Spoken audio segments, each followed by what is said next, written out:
do a couple more.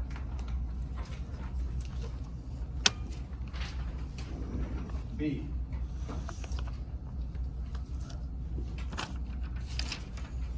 What does it show?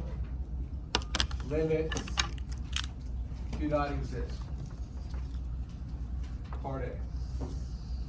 Good idea, part A. Part B. How about the limit?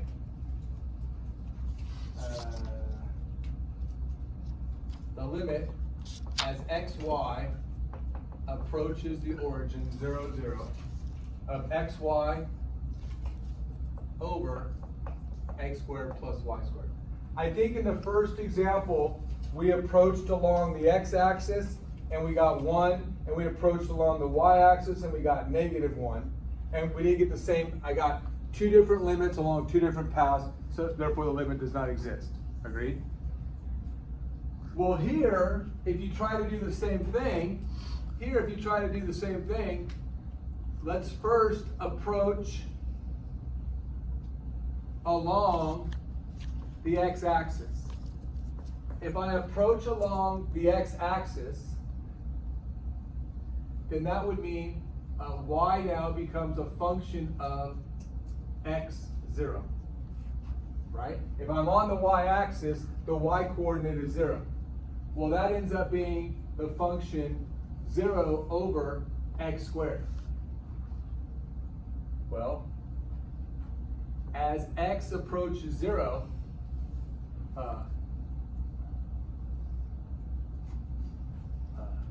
0 over x squared approaches 0 as well. Agreed? Well, look what happens if I approach along the y-axis. If I approach along the y-axis, now the x-coordinate is 0. Well, now instead of getting 0 over x squared, I get 0 over y squared, which again, as y now goes to 0, 0 over y squared goes to 0. You with me? It'd be 0 over 0. You can do L'Hopital a few times. You'll get down to 0 over 2, 0. So it's approaching the same thing. So that leads me to believe that, hey, this limit might exist. But the directions specifically show that the limit doesn't exist. So we have to come up with a different path. So what if we approach along the line y equals x? What if I approach the line along the line y equals x? Well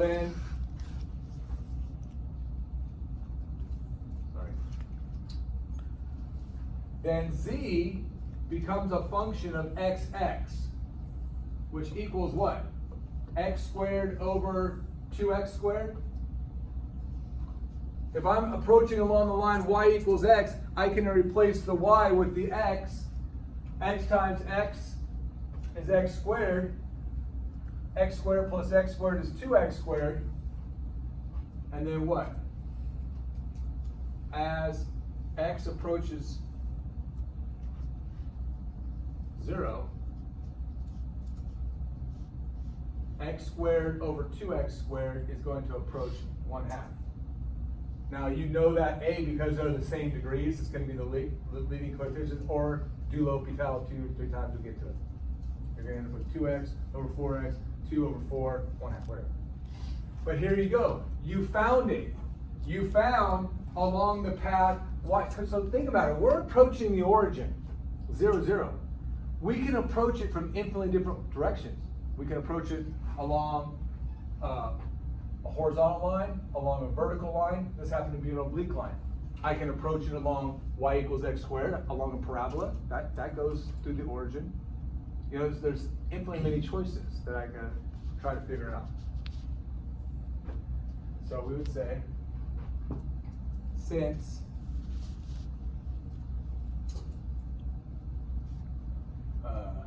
one half does not equal 2, we say the limit as xy approaches 0, 0 of xy over x squared plus y squared does not exist. So that was the definition we had on the board last time, that if you find two different paths that yield two different limits, then that's showing that the limit does not exist. You with me there?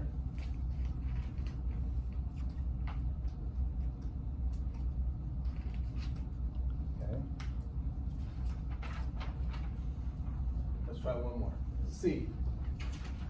What's the limit as xy approaches 0, 0 of xy squared over x squared plus y to the fourth? Okay.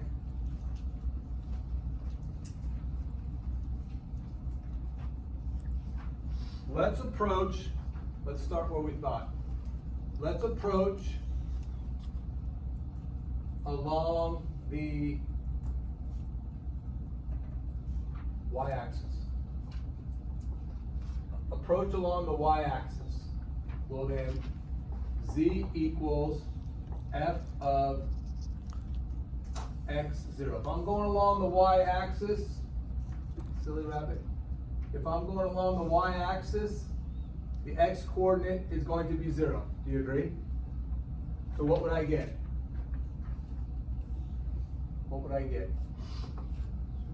0 over y squared plus y to the fourth? No. Just y to the fourth. Why did I make things so difficult? Y to the fourth. Agreed? As y goes to 0, 0 over y to the fourth also goes to 0. Now you could try the line along the x-axis, you're going to get 0. You start to reason it in your head. If I go along the x-axis, if I let y be 0, I get 0 over x squared, it's still going to go to 0. That doesn't help me. In fact, let me show you that lines aren't going to help you. We've taken care of the vertical line. We just reasoned in our head the horizontal line. Let's do the oblique line.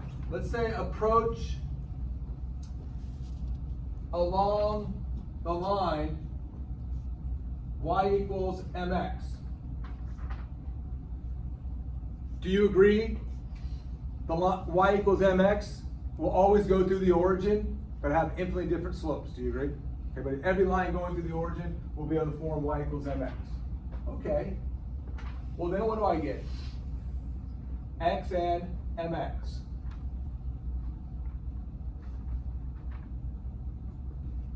Which would equal what? X times mx squared. Yes, no, maybe so? You tell me? What would this be? X squared plus mx to the fourth. Simplify her. What would she be? Mx to the third on top and m squared, sorry. M to the fourth, x to the fourth plus x to the second on bottom. Do you agree? You feeling that? Do we agree? As x goes to 0, that junk, m squared x cubed over m4x4 plus x squared is also going to go to 0. Why? What's the degree on the top? 3. What's the degree on bottom? 4. And you learned, whenever you learned it, the degree on top is less than the degree on bottom. It's going to go to 0. Do you agree? Do L'Hopital 4 times if you want. But my point, what I just demonstrated is that every single line that goes through the origin has a limit of 0. That's not enough. After a while, you start to think, okay, I'm thinking the limit exists. Well, then you'd have to do some sort of proof to prove that it exists. Squeeze theorem, I think, was in your homework. You know, formal epsilon delta proof that nobody wants to do. Okay. So here's a new one. Let's approach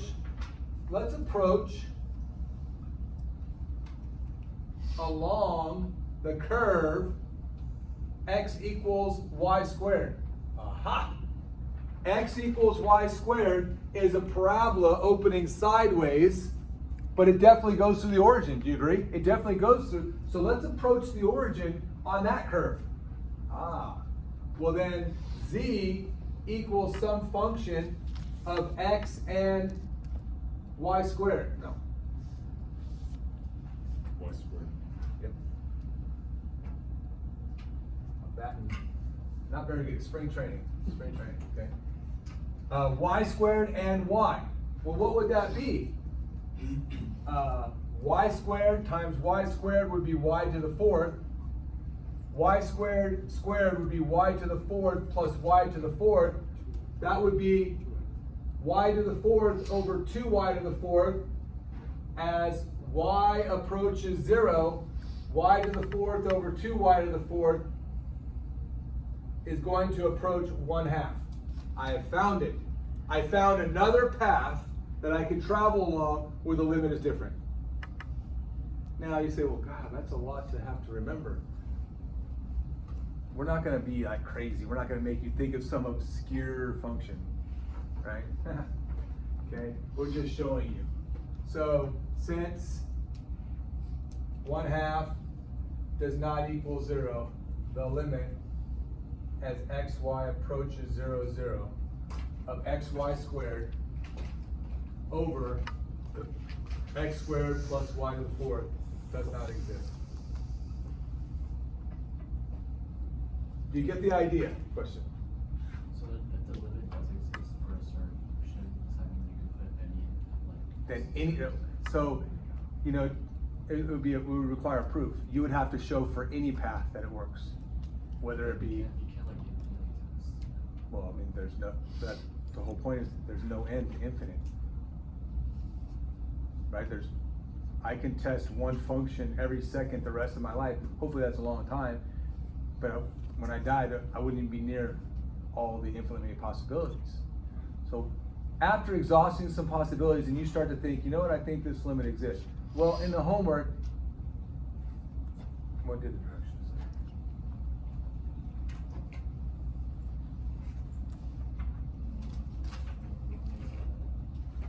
Show the limit doesn't exist, find the limit if it exists, or show that the limit does not exist. So after a while, you start to think, I think the limit exists. So now, I gotta prove it. You could either do the epsilon delta proof if you really want to, or most of the time we use some version of the squeeze theorem. One of the questions up in 53, they showed you a neat trick of converting it to polar coordinates, right? Why did they do that? Because L'Hopital that you learned can only be done on a function of a single variable. We have a function of two variables. So as converting it to polar, now we have r as a function of theta. Now we have a function of single variable. We could do L'Hopital. Anyway, let's look at it. Are you okay with that example? You good so far?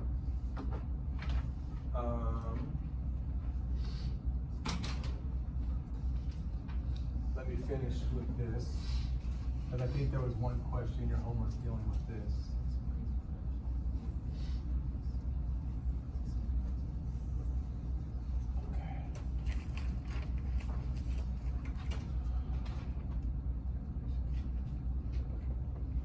Okay. A function of two variables is continuous at a point AB if the limit as xy approaches AB is equal of the function value, not the function, excuse me, of f of xy is equal to the function value at AB. It's the exact same definition of continuity that you learned in Calc 1. Remember when you first learned about continuity, in order for us to have continuity at a point, the function value had to exist, the limit had to exist, and they had to be the same thing. It's the exact same here. The function value has to exist, the limit has to exist, and they have to be equal in order for us to have continuity.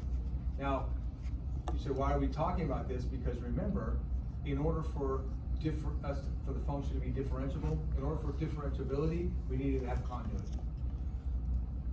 You agree with that? But continuity didn't always imply differentiability, as with the absolute value function, with sudden change, all that stuff.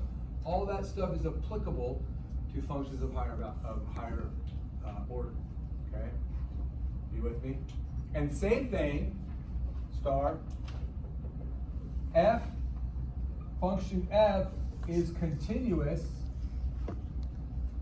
on the entire domain if it is continuous at every point A, B in the domain.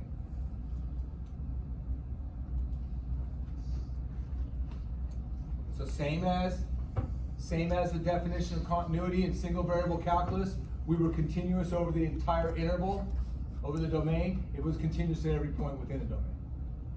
Some of the things that we pointed out, that a lot of the functions that we deal with were continuous. Remember, we noted that polynomial functions were continuous over their entire domain, which is all real numbers. We noted that rational functions were continuous over their domain. Radical functions, trigonometric functions, basically all the functions we deal with were continuous functions over their domain. That's why in pre-calculus, identifying the domain was such a huge question. Okay? So the same thing can be applied here. It says polynomials are continuous and rationals are also continuous in R2 over their entire domain.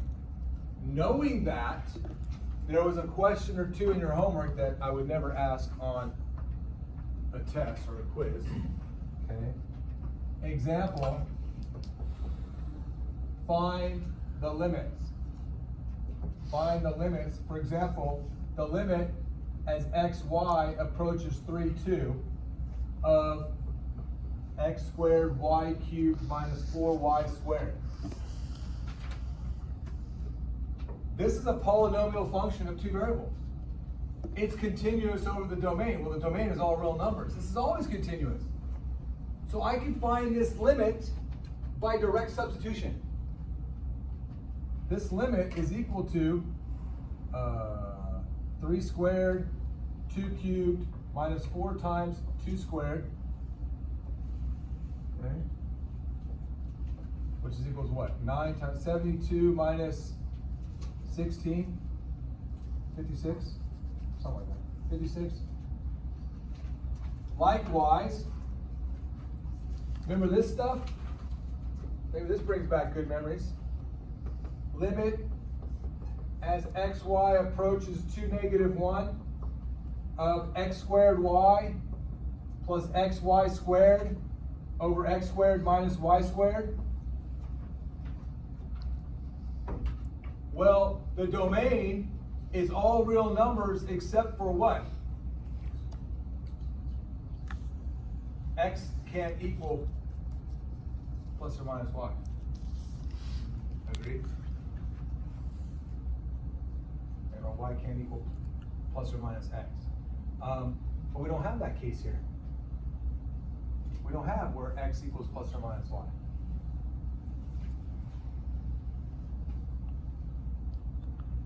Right? Yeah. I mean, so what would you get here? I can do this by direct substitution. 2 squared, negative 1, 2, negative 1 squared over 2 squared minus negative 1 squared. 4, negative 4, plus 2. So negative 2 over 4, I don't know, plus what? Minus 1? 3, negative 2/3. Perfect. Let's have a little family fun time. What if I said, what if I change this limit to 2, 2, and that was a minus? I hope I did that right. If I plugged in 2, 2, what would I get? 2 squared is 4, 4 times 2 is 8. 2 squared is 4, 4 times 2. I would get 0 on top, 2 squared is 4, 2 squared is 4. I would get 0 on bottom. Remember Calc 1, that was an indeterminate form. Before you learned L'Hopital, which you can't do here because it's a function of 2 variables, you learned I could factor and reduce, I could simplify by multiplying by a conjugate, I can simplify a complex fraction. There was all this pre-calculus stuff that we had, validated why we learned. So that is something we can do here. We have an indeterminate form. Could we factor? You betcha. What can you factor out on top? X, Y. What's left? X minus Y? Yeah? What do I factor on bottom? X plus Y, X minus X plus Y, X minus Y? See ya. You're the one that caused the problems. Now I'm taking the limit. Now I can do direct substitution. I get 2 times 2, I get 4 on top. 4 on bottom, I get a limit of 1. Agreed? So a lot of the stuff that you learned in the past can be applied here in functions of several variables. You with me? Okay, that was the last little, and then in my notes I said everything that we talked about for functions of 2 variables can be applied to functions of 3 variables and 4 variables and 5 variables, but that's not really what we're going to be focused on. You with me there? All right, let me open it up. Did you do the homework in 14 too? Yeah. We took your advice. Huh? We took your advice. What did I say? I believe next week. Oh. Okay. All right, well then I'll ask you questions on 14 too next time, I guess. So keep me to that, I'll forget. I won't forget. Let's start 14.3. Okay? You gotta see the similarity to how you progressed through Calc 1, right? A huge thing in Calc 1 when I first got students was I say, hey, some of the pre-calculus you have to know is you have to know how to identify a domain, right? Because it's gonna be important for you to identify the domain in order to identify continuity, in order for differentiability, etc. Then what do? The bridge from pre-calculus to calculus was the limit. So we went through domain in 14.1, we went through limit and continuity in 14.2. Now we jump into differentiability. So basically we're revisiting calculus 1. And we're going to do differential calculus here in chapter 14. We're going to basically do derivatives. And we're going to end with your favorite thing, what we ended with in Calc 1. How did we end differential calculus? What did we end with in Calc 1? Integrals.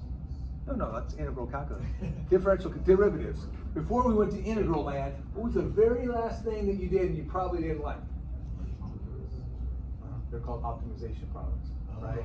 Where you maximize the volume, remember all that, the feasible domain, second derivative, that's how we're going to end. We're going to end with optimization for a function of 2 variables, and we're going to give you something else called Lagrange multiplier. It's kind of cool. But I need you to understand. It's like a rocket's going up. Like what does that change or whatever? Or like the tanks pouring out water. No, that was Kalkulus later. Oh, really? Yeah. That was related rates. I'm talking about what is the maximum volume I can make of a box if the surface area is 210 square centimeters. Where you had to come up with a function that got maximized or minimized. The same question is coming. Tolerances, so plus or minus. Isn't it just like This is differential? literally Like, what's the biggest difference you can make? You're basically doing differential calculus all over again. So we're going to start with derivatives. We're going to start with derivatives. 14.3 though, the title of the section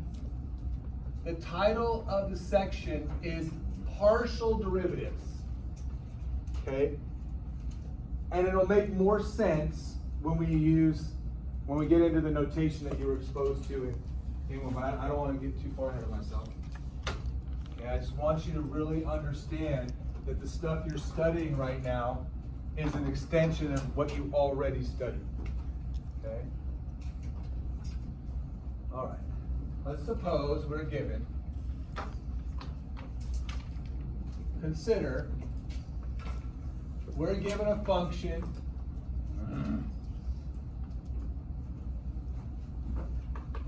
z is some function of x and y. Okay?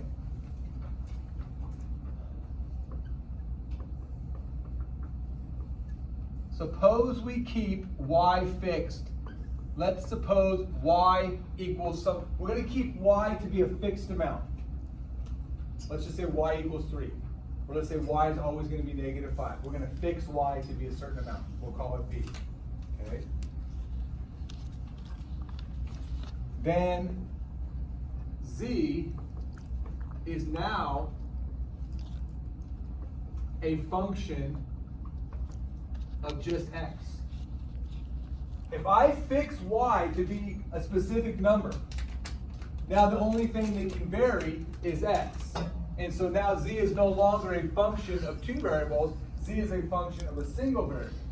Okay? So now z is a function of x, we'll call it g of x, z equals a function of x, which would be f of xb. Understand that we made y fix it at a value of b. Well now, since b is now a number, z is now a function of a single variable x. You with me? Okay. If g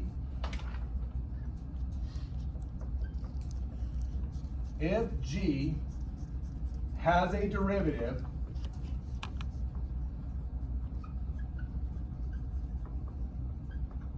at x equals a,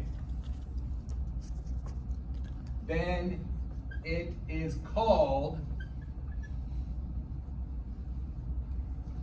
the partial derivative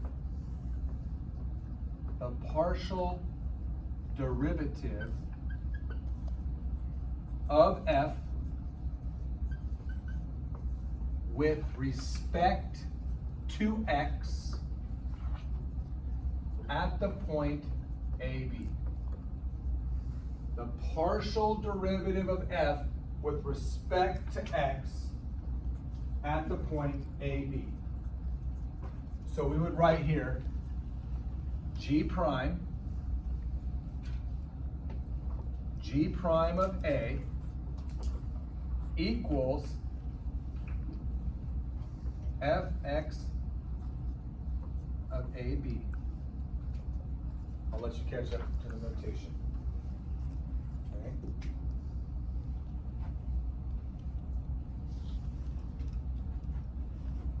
This notation here,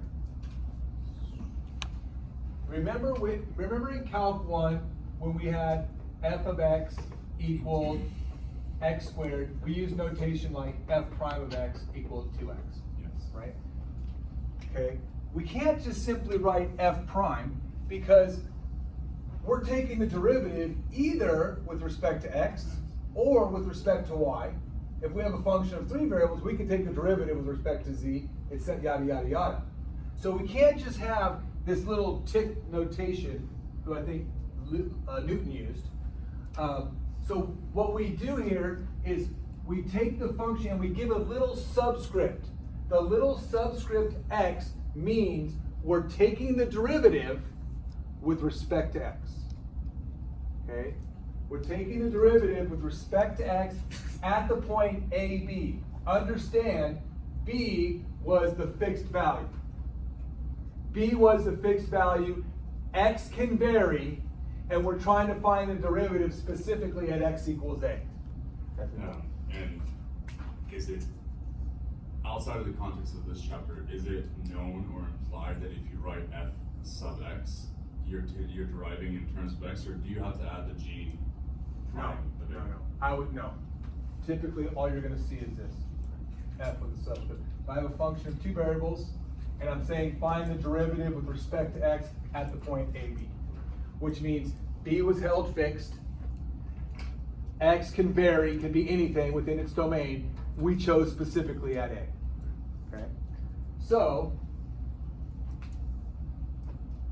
it fits the formal definition, and I asked this on last semester's test. The limit as h goes to 0 of f of A plus h B minus f of A B all over h. Let that sink in for a second. You learn if I have y equals some function of x, you learn that the derivative was the limit as h went to 0, the derivative at A was f of A plus h minus f of A all over h. That was one of the versions of the derivative that you learned. It's the exact same thing. It's the exact same thing. We held B to be constant. B is just coming along for the right. X is what's varying.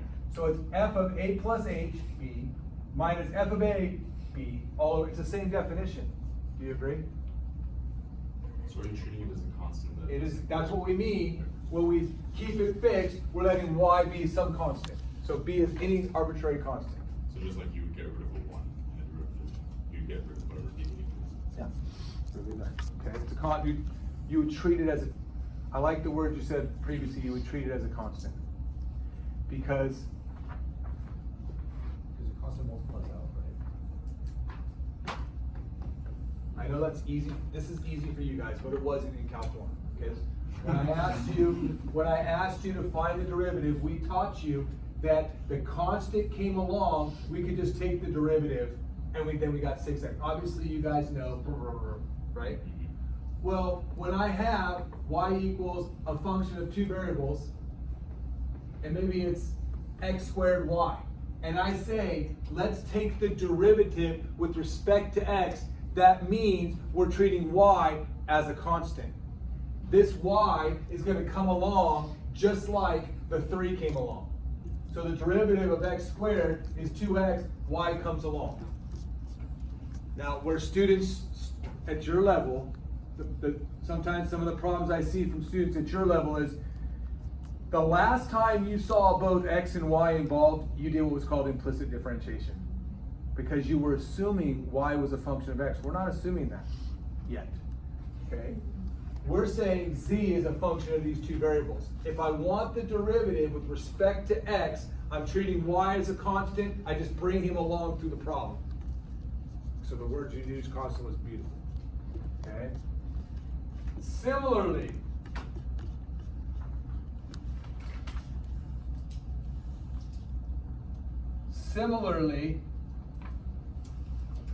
if we keep x fixed at, say, x equals a, then the partial derivative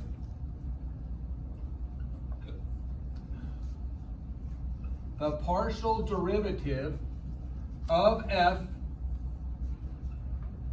with respect to y at the point AB is defined by, I think I can put her here.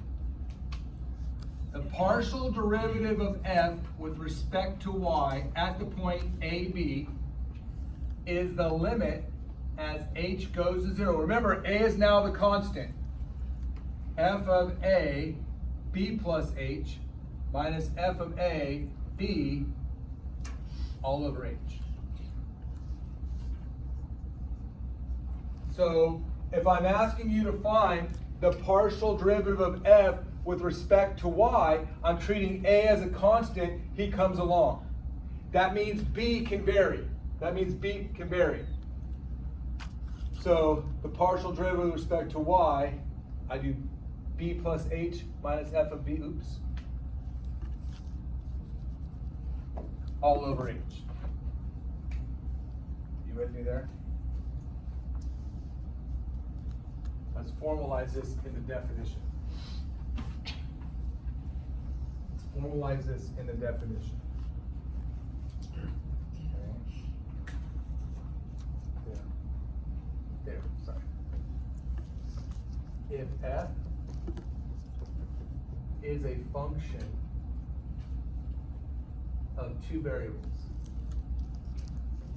if f is a function of two variables, its partial derivatives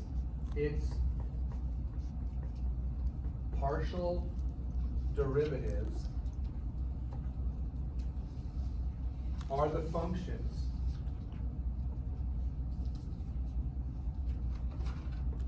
defined by fx of xy equals the limit as h goes to 0, f of x plus hy minus f of xy all over h, and the partial derivative of y is equal to the limit as h goes to 0 of f of x y plus h minus f of x y all over h.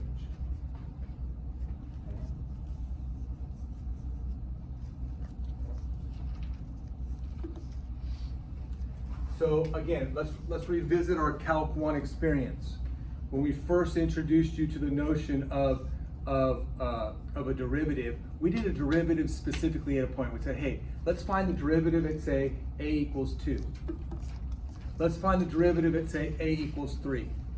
Let's find the derivative at, say, a equals negative 5. So we did this process over and over and over again. But then what we said was, it turns out that the derivative, literally called the derived function, is a function itself. So notice the subtle change. We moved from the derivative at a particular point, AB, to the derivative at any point, xy. This is the derived function is again another function of two variables. So the derivative with respect to x, notice x is changing, f of x plus h minus f of x all over h. The derivative with respect to y, notice y is changing, f of y plus h minus f of y all over h. So it's the same exact definition you're used to. And what's funny is I put that on last semester's test. I'll tell you what I put. Last semester, test 2.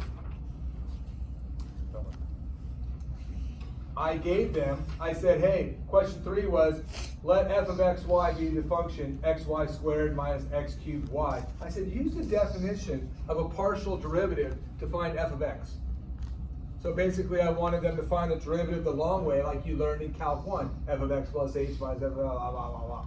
So they didn't think it was all that cool, but I thought it was cool because it kind of reminded you of what you did in Calc 1. Anyways, you with me there? Let's talk about notation, because it's going to be important after the break. Okay, notations. Alternative notation, shall I say. Fx and Fy mean the partial derivative of f with respect to x. We're treating y as a constant. Fy is the partial derivative of y with respect to x. We're treating x as a constant. Okay? That's using the Newton's notation, like the f prime notation. Well, you also learned about in Calc 1, remember Leibniz? And Leibniz, instead of saying f prime, instead of y equals f of x, the derivative was f prime of x. But do you remember Leibniz did what? He did a derivative of y with respect to x. So he also understands multivariable calculus. So this would be the partial derivative of f. Which letter did I use? Yeah. The partial derivative of f with respect to x, and the partial derivative of f with respect to y. It's the funny looking D. It almost looks like a 6 backwards, if you will, reflected. I didn't make it up, just what it is. The reason why it's important is that little partial, that's telling you that we're dealing with a function of more than one variable. And then I'm taking the derivatives with respect to x. We could have also wrote the partial derivative of z with respect to x, partial derivative of z with respect to y. Because remember, just like we said y was some function of x, we like to say z is some function of x and y. So we could be taking the partial derivative of f, or we could be taking the partial derivative of z. Just some notation you'll see. Are you with me? Let's try an example. Example, see if you got it. So are we not allowed to write the D's? We have to use the backwards six? Let me think about that. I mean, I feel like it'd be kind of not cool if I took off points for that. And I think you guys are at the level where, I'll be honest with you, sometimes I use D instead of the proper, so I'm not perfect by any means. I would prefer if you tried to do it the right way. Would I take off points? That'd be kind of messed up. Okay, so find the following. I would like you to find fx at the point 1, 2, and the point fy at the point 1, 2. Okay? So I'm basically saying, you need to understand the notation. We're finding the partial derivative of f with respect to x, and we're going to evaluate it at 1, 2. Okay. So let's first find the partial derivative of f with respect to x at any point. So we're just going to go through, and we're going to take the derivative of the x's, and we're going to treat the y's like constant. They're just coming along. The derivative of x squared is 2x. The derivative of x cubed is 3x squared, y squared, come along. There is no x here. So this is like one giant constant. The derivative of 0. So the partial derivative of f with respect to x at the point 1, 2 is going to be 2 times 1, 3 times 1 squared times 2 squared. 14. You try the second part. Tell me what you get for the partial derivative with respect to y, specifically at the point 1, 2.